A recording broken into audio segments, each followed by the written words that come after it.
Cambridge is the most unaffordable place in the UK. It's also the most unequal place in the UK.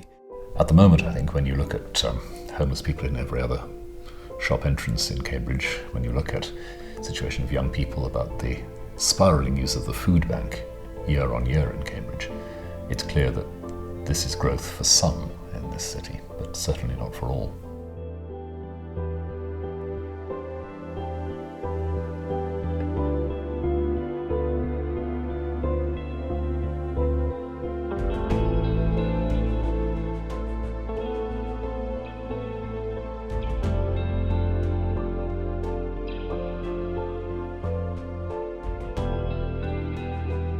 It's obligation, really, in that we all have an obligation, and I think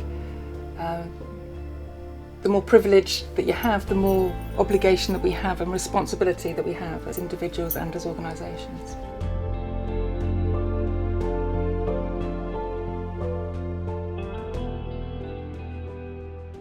Could you give us a very brief, sort of 1-minute history of the relationship between down and gown? Bad. I came to Cambridge in 1974 and I remember I'd been working at Bradford. One of the first things I remember is seeing some graffiti down in Garrett Hostel Lane saying Basher grad in 74. We'd have lots of undergraduates who would come up to Cambridge and they would smash the shop windows and they would beat up townsfolk. And you could understand why the townsfolk weren't particularly pleased. I mean, this was effectively a market town with a university plonked on. Life of the city is tied up with university and with university traditions. University had the right to arrest prostitutes right up until the Daisy Hopkins case in the 1890s. So the university had its own prison and they had their own court and you were judged by the Vice-Chancellor. I remember one May week waiting at the back gate before coming home from a May ball, just waiting to grab them and throw them into the brook, which they did. It was always unfair and inaccurate to say there's just simply town and gown.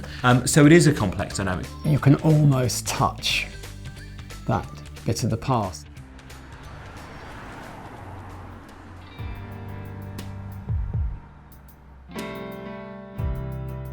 The idea of a conventional town and gown relationship is complicated by the immense economic growth Cambridge has experienced in recent years. In 2017, Cambridge was the fastest growing city in the UK. This was for the third year in a row. A traditional market town with a tourism base, the city now enjoys recognition beyond its highly successful tourism industry. Technology companies are popping up around Cambridge, while many established ones are moving in as well. It is astonishing just how much is happening there. So companies like ARM.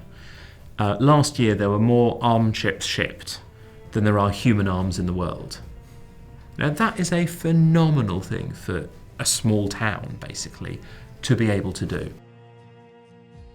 Alongside ARM, many other big names are making Cambridge their home. The Silicon Fen spin-off companies that are starting up, which have taken flight as a result of the expertise in the university, that is providing a lot of economic growth and opportunity for Cambridge as a broader community. However, questions are arising about who is really benefiting from this growth. People are earning vast amounts of money at Cambridge Consultants, ARM, all the sort of medtech places, the Science Park, the Sanger Centre. These are all wonderful. It's good that we've got such high-skilled, high-paying jobs, but don't forget about the rest of them. Don't forget about the bus drivers, don't forget about the street sweepers, don't forget about manufacturing workers. There are a number of essential roles in the city which the city cannot function without, and they are not part of the Cambridge bubble, part of the Cambridge phenomenon. We are being left behind. Last year we provided food to about 7,000 people in Cambridge, but since 2015 we've had a 50% increase in the amount of food that we're putting out to people in poverty. It's not just Cambridge, it's actually the whole area around Cambridge. Within 10 miles you've got some of the poorest parts of the country with the worst performing schools. Looking at King's Hedges and Newnham, there's a 10-year life expectancy difference between those two parts of Cambridge. And the fact that we have people living for a shorter time period in Cambridge or anywhere else in the country because they were born into a poorer background, that is really offensive and wrong. To better understand the impact of inequality, we travel to York to speak to the world-renowned experts on the issue. It's a profound political error to think that poverty is the only thing that matters and that inequality doesn't. You can take away all the effects of poverty, the direct material effects of poverty on poor health, and you've still got most of the pattern of class differences in health left. Huge differences in life expectancy, which are quite apart from the effects of poverty on health. Quite a number of studies now that show very clearly that community life atrophies with more inequality. People have less to do with local organisations, community groups and so on. They also trust each other less. In the UK it tends to be more about not wanting to live in close proximity to one another. The rise of gated communities in the UK and the USA. I mean, because of the economic boom is that ghettos, if you like, are being created out in the fens or in places where house prices are cheaper. So Cambridge service sector workers are ending up being bussed in. The average starter of someone that works where I work is £17,500, and you're looking at £1,200, £1,300 a month, you know, after tax. And then you've got to find, I'd say, within Cambridge, what's a one-bedroom flat, you know? You're talking £800, £900. This is out of the realms of a lot of normal workers in Cambridge. The Independent Economic Review has just basically issued a pretty big warning. If we don't get this sorted out, then the Cambridge success story will be under threat. Feels like it's becoming only the very rich or those who qualify for social housing and students are going to be able to live in Cambridge. People who are actually putting their money in the city obviously have an agenda. So the developers have an agenda. The university, if they're paying for stuff to be built, they have an agenda. You can only build things if someone's willing to stump up some money, and people are only willing to stump up money if they're going to get a return on their investment. The university, because it is a rich institution, because it owns so much property, because it invests in so much property, does drive up property prices to an enormous degree. The colleges and the university has expanded. It's driven out the town folk and the town industries that used to be here. University hasn't been good at looking to the city and the region in the past. We're an international institution. We look globally and have largely ignored what's been going on around us. And Cambridge is a small city with a very big university. I think that has to change. I think if we want to go forward, we want to stay within Cambridge, Cambridge has to grow, but that has to be growth for everybody, not just for the university. Of course, it's fantastic. The university does fantastic things. The hospital does fantastic things. The science park does fantastic things. It's wonderful that we have that on our doorstep. But there's also enough forward thinking, surely, to be able to tackle issues of poverty and issues of homelessness. I think there are lots of things that the university can do. Some of that will be about world-leading research. Let's apply research which tells us how to do better, more equal teaching. Let's apply that around here. The university has access that local government doesn't have. I think people at the university probably have access to national government in ways that local government doesn't have.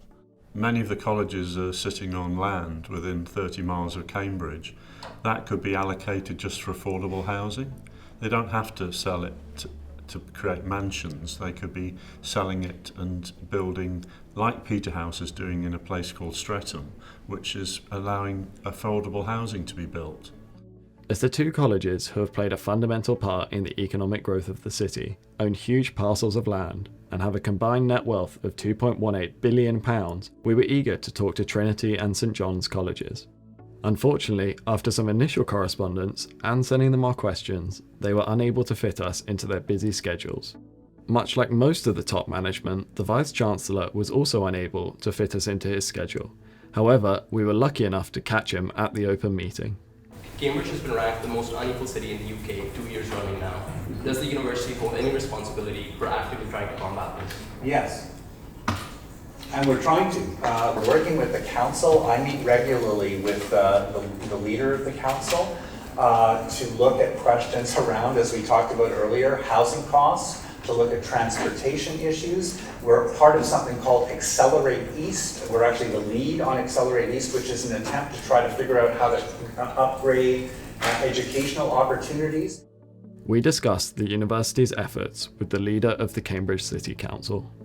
I like the idea of consensus, and I like the idea of commitments. I think if we had a clearer joint commitment that involved the university, the council, the community, and colleges, that would be really strong. It's no good just having meetings, we've got to have an objective. We can be much clearer as an institution about where it is we're going, but being Cambridge and getting a single answer out of 31 colleges and a university about what are our plans for the next 20 years, what's the university going to look like, isn't easy. We absolutely are working hand in hand, but these are really difficult issues to try and address. But we're working with council, we're working with other universities and college providers, we're working with the broader political leadership in all of East Anglia, we're working with local industry. I mean, these are conversations that are going on literally every day. Professor Toop's comments acknowledged the complex nature of many of the issues around inequality and housing in Cambridge. However, for many we interviewed, it seemed there was one prominent issue around the colleges of the university that was rather more simple. I campaigned for the university to pay the living wage this year, and it will be now accredited to the Living Wage Foundation, which is fantastic. However, the problem in the colleges is still really severe, and I think that if you're not paying your cleaners, your gardeners, your catering staff fairly, then actually you're not acting on your social responsibility for the local area. The key thing with the living wage accreditation is that what you need is outsourced workers to also be put on the living wage, right? As long as it's restricted to just people directly employed by the university, it's not much help because so much work is outsourced. There was a study looking at the impact of the living wage being extended to low-income workers. What people were reporting was how important they felt the living wage was as a signal to them that their work was respected. What needs to be overcome is this sense that there can be a sort of despotism of the college self-governing bodies over employees, over college staff, right? A lot of different arguments used, all the typical ones you can expect really do come out. It's much more important to pay a living wage to your staff rather than seeking a label that says that's what you're doing. At Pembroke, we are trying very assiduously to move as strongly as we can in that direction. For some colleges, it's difficult to calculate exactly the level of benefit because there are incidental benefits that are given. There are various kinds of arrangements, bonuses, subsidies. But I hope that the living wage can be a benchmark for us. I certainly am in favour of the living wage, as am a number of colleagues, both within this college and elsewhere. But different colleges are obviously more or less constrained by financial situations. So Downing, despite the very grand surroundings here, is one of the poorer colleges. That's one of the reasons I think why it doesn't presently offer the living wage. They could all afford to pay £8.75 an hour. It's not a lot, and it's 1/100th of what some people get paid linked to the university. Logically, if you are an employer and do not pay a living wage to an employee, you are exploiting them.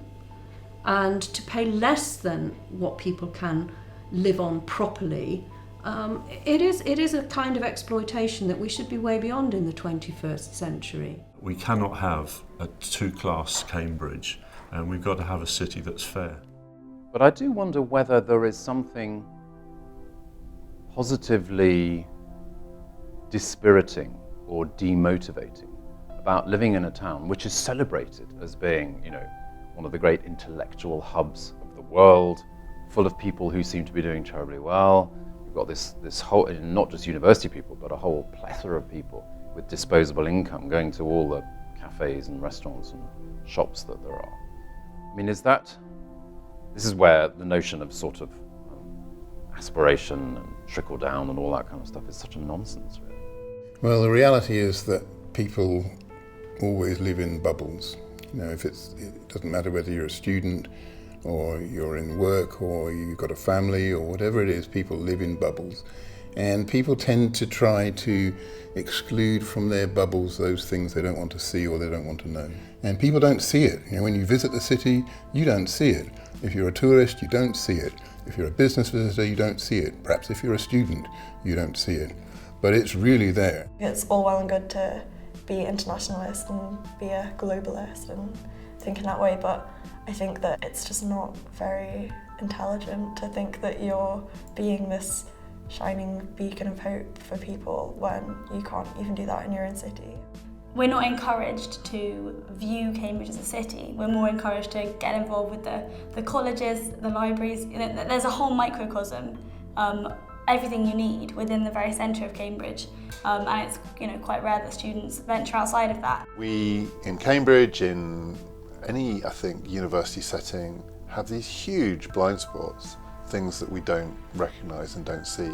So it means that, one, we're not as smart as we think we are, and it also means that there are lots of things we don't understand.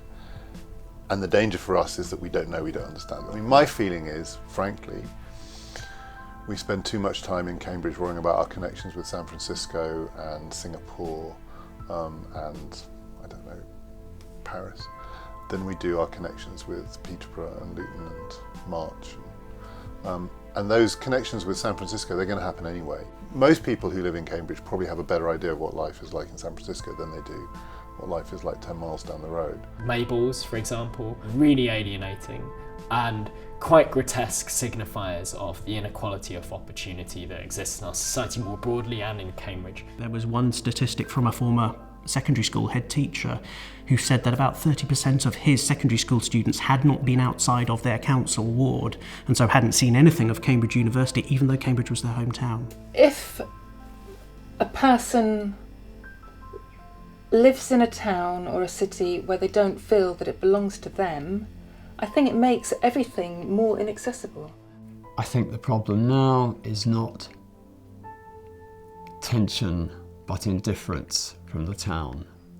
I think a lot of townspeople who lived at Arbury, who lived in Abbey, a lot of them will never have been inside King's College Chapel. And I've taken school kids into King's College Chapel and it's just wow.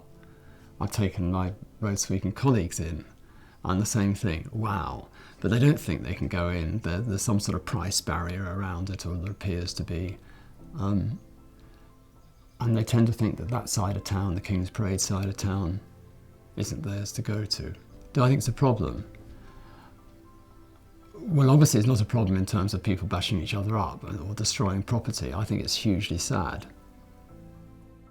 In the face of all this, some individuals in the university administration and student body are helping to reform the image of the university and act on its social responsibility. The university is a massive part of the local community, and I think it's important that the local community has access to this, because without one the other can't and shouldn't really exist. On average, we would run about 700 public events during the course of the year, just our small team of 4. Open Cambridge is hugely important because it takes place over a weekend. It gives people the opportunity to visit colleges, to visit university buildings, and to visit other city institutions, by the way, and to visit them for free. And I think that's enormously important. I think a lot of people do know that's going on. A lot of people don't know it's going on. So our work is always to keep promoting these events. So I volunteer with a little girl in the community who's had quite a difficult childhood so far, and I mean my role essentially is to be a friend for her, and we just go to the park and have fun, but for her it's kind of nice because she knows that the university exists, but it's kind of a bit meaningless to her, and it's nice to kind of, I imagine, put a face to the university. A lot of people are very, very interested. I think it's people's fear of committing to something that they then can't continue with throughout the year. The fact it's only 1 or 2 hours for most of the projects, I think that's our big draw, that it's something that you can fit into your timetable and it just becomes part of it, and I found it a really special experience. I wish people would be more, get out the bubble a bit more and stop stressing. It's such good stress relief as well, that I think if you can open that up a bit and stop focusing so much on grades, and it's important, but it's not everything. I went out one night with street pastors in Cambridge, the groups that offer basic practical help and support and counselling to people pouring out of the clubs. But what I remember is alongside the crowds coming out of the clubs at 2 a.m, the people in the shop doorways. And the contrast couldn't have been sharper there. We're all under pressure and we're all under stress, so we do tend to compartmentalise. It's really about being aware, seeking out that information and reminding people when you have the opportunity. On the one hand, I've seen young people in those situations responding very generously, very humanely to the people in the street doorways. And on the other, I see the crowds just walking past completely blind. A town is damaged if people don't live in it and take ownership for it. And I think that's one of the real problems about Cambridge, is that you may end up not having people who feel this is my territory and are prepared to go the extra mile to fight to preserve it. And that is a real shame. And I just want to underline that difference. Some look and some don't look. And that's a choice at the end of the day. Are we going to look?